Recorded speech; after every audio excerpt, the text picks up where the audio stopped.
Okey, hari ni saya nak perkenalkan ada salah satu aksesori yang wajib korang pasang lah pada Proton 57 korang. Okey, ni dia. Ni macam cover lah untuk seat belakang bahagian boot tu. Jadi kalau macam kita letak barang-barang contoh luggage, kita letak barang-barang macam barang-barang keras so ini adalah protektif untuk kita punya seat belakang tu. Okey, jom saya tunjukkan kat mana nak letak benda ni. Kau lihat bahagian ni. Ni dia macam fabric, macam baldu punya tu kan. Okey, jadi kadang-kadang kalau kita letak luggage dia akan bersentuh dengan bahagian ni. So nanti dia akan macam kotor, nampak? Macam ni saya dah ada sikit kotoran.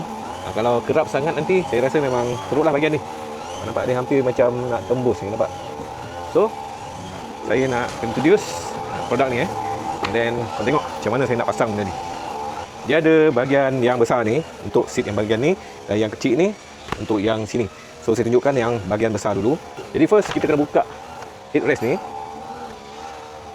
Saya nak buka, korang just tekan je lah kan. Lepas tu tarik, dia akan keluar lah. Kalau dia tersekat macam ni, korang turunkan seat ni sikit. Barulah boleh tarik keluar, nampak? Macam tu. Okay, saya keluarkan semua Belah sini pun sama juga, saya keluarkan. Kalau dia susah nak keluar, korang just tolak tool ni, tolak ke depan, and then keluarkan lah headrest ni. So jom kita pasang protective cover ni. Okay, kita letak cover ni dekat sini.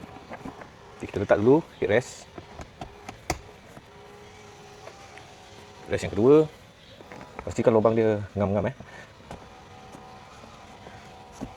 Kemudian kita just baringkan seat ni bagi dia masuk elok ke celah.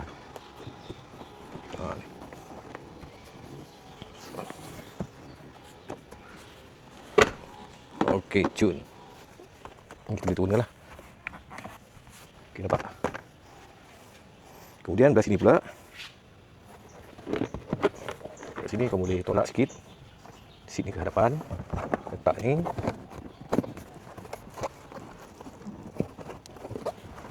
Okey, nampak? Dan letak headrest.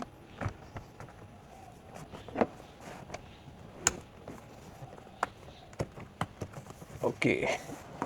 Okey, nampak dia masuk ngam-ngam Pastikan dia dah masuk celah bawah ni. Dan korang just tekan, nampak?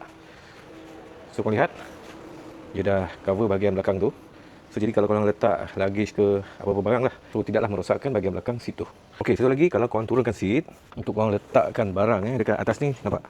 So korang boleh letak barang dengan selamat lah, tanpa merosakkan atau kotorkan bahagian ni.